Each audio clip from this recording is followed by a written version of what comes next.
তোর সাথে একটা গুরুত্বপূর্ণ কথা আছে। কি কথা নাকি? নিচে চল, বলছি। আচ্ছা চল।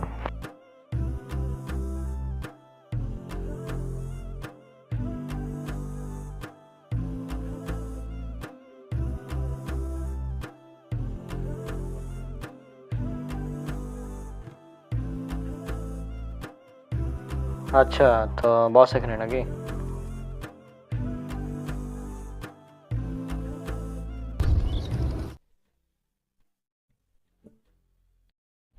হ্যাঁ, তো মাইনুল কি বলছিলি নাকি? বলছিলাম যে নামাজ তো পড়তে হবে, কিন্তু জানি মনে হচ্ছে না ওই বিষয়টা থেকে করা যায়। মানে পড়তে চাইছি, মানে এটার কয়েকটি কারণ আছে। তার মধ্যে নামাজের গুরুত্ব সম্পর্কে আমরা ঠিকভাবে জানি না, এটা একটা কারণ। এখন আমি যদি কোরআনের আয়াত উল্লেখ করি, এটা আছে সূরা মুদাসসির সূরা নম্বর ৭৪ আয়াত ৪২ এবং ৪৩। এখানে আল্লাহ বলছেন যে সেদিন, মানে কিয়ামতের দিন, অপরাধীদেরকে জিজ্ঞাসা করা হবে যে কিসে তোমাদেরকে জাহান্নাম নিক্ষেপ করো। তখন তারা বলবে, আমরা সালাত আদায়কারীদের অন্তর্ভুক্ত ছিলাম না। তার মানে কি বুঝলি? নামাজ জাহান্নামে যাওয়ার প্রথম ১ নাম্বার কারণ কি? সালাত আদায় না করা। এটা হচ্ছে ১ নাম্বার কারণ। তারপর আল্লাহ বলছেন সূরা নিসা সূরা নম্বর ৪ আয়াত নম্বর ১০৩ যে নিশ্চয় মুমিনদের উপর নির্দিষ্ট সময় নামাজ পড়া হচ্ছে ফরজ। নামাজ শুধু ফরজ এটা না, নির্দিষ্ট সময় পড়া ফরজ, তাই না? যেহেতু এটা আমাদের জন্য ফরজ, ফরজ মানে কি? বাধ্যতামূলক। এখন আমি যদি একটা উদাহরণ দিই, আমাদের স্কুল বা কলেজ বা ইউনিভার্সিটিতে একটা এক্সাম আছে, যে এক্সামটা আমাদের জন্য বাধ্যতামূলক। যদি না দিই তাহলে কি হবে? আমাদের রেজাল্ট ফেল আসবে বা আমাদের যেটা উদ্দেশ্য সেটা পূরণ হবে না, তাই না? আর নামাজটা তো এর চেয়ে তো বেশি। নামাজ হচ্ছে আল্লাহর সাথে কথা বলার সুযোগ।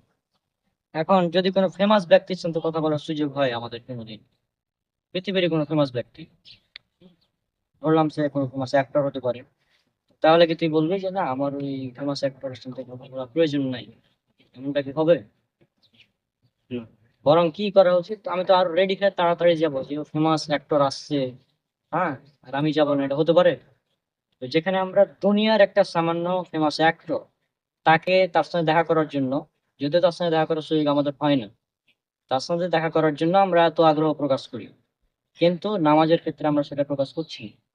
যিনি মহাবিশ্বের রব, মহাবিশ্ব সমূহের রব, আল্লাহ সুবহানাহু ওয়া তাআলা, তার সাথে কথা বলার সুযোগ এই নামাজ। হ্যাঁ, আসলে আর একটা কারণ আছে যে আমরা নামাজ যেহেতু আরবিতে পড়ি, আমরা আরবি ভাষা জানি না, সেজন্য আমরা কি বলি সেটাও জানি না। এটা হচ্ছে আর একটি বড় সমস্যা। তো আমি একটা উদাহরণ যদি দিই, তো এই মুসলিমের ৭৬৪ নম্বর হাদিস, এখানে উল্লেখ করা হয়েছে যে সূরা ফাতিহা যখন আমরা পড়ি, সূরা ফাতিহা হচ্ছে আল্লাহর সাথে কথা বলার মাধ্যম। আমরা যখন বলি আলহামদুলিল্লাহি রাব্বিল আলামিন, তখন আল্লাহ সুবহানাহু ওয়া তাআলা বলেন, আমি জানি আপনি, মানে আমার বান্দা আমার প্রশংসা করেছে। এভাবে আল্লাহ জবাব দেন প্রতিটা আয়াতের, কিন্তু আমরা সেটা গুরুত্ব দিই না। যে কারণে আমি এটা করছি। আশা করছি বিষয়টা বুঝতে পেরেছি। হচ্ছে খরচ খুবই গুরুত্বপূর্ণ জিনিস। আমরা দুনিয়ার মানুষকে ফেমাস হিসেবে দেখছি, তার সাথে দেখা করার জন্য খুবই জরুরি। যদি রাত ৩টার সময় সুযোগ হয়, যে রাত ৩টার সময় তার সঙ্গে দেখা করার সুযোগ পাবো আমরা, তারপরেও কিন্তু আমরা যাব, কিন্তু নামাজের ক্ষেত্রে আমরা যাচ্ছি না। আর এর পিছনে সর্বোত্তম, মানে যে কাজ করে, যে ওয়াসওয়াসা, তাকে আমরা সবাই চিনি, ইবলিস শয়তান। তো তার কারণে অনেকে হয় না, আলসিমির কারণ। বুঝেছি, কখনো ভাবিনি শুরু করা যাবে। হ্যাঁ, আর একটা আমি এখানে অ্যাডভাইস দিই, যে নামাজ প্রথমে শুরু করতে হবে অন্তত। আমাদের সমাজে অনেকে আছে যে যারা দেখে জোহরের নামাজ কয় রাকাত, তো আগে ৪ রাকাত সুন্নাত, ফের আবার ফরজ ৪ রাকাত, তারপরে আবার ২ রাকাত সুন্নাত পড়তে হবে, এতগুলো নামাজ পড়তে পারবো না, এদের নামাজই পড়ে না। ওগুলো তো তার জন্য ফরজ না, তাকে আগে ফরজ দিয়ে শুরু করতে হবে, তারপরে সে আস্তে আস্তে সুন্নাত নফল এগুলো পড়বে। হ্যাঁ, প্রথমে যদি তার উপর বোঝা চাপিয়ে দেওয়া হয় তাহলে সমস্যা।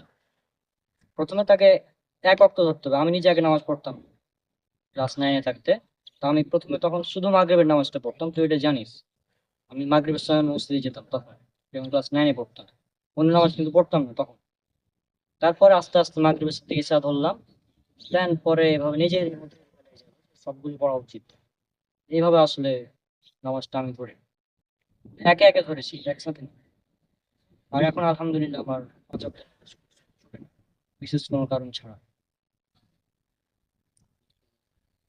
শুরু করে। তো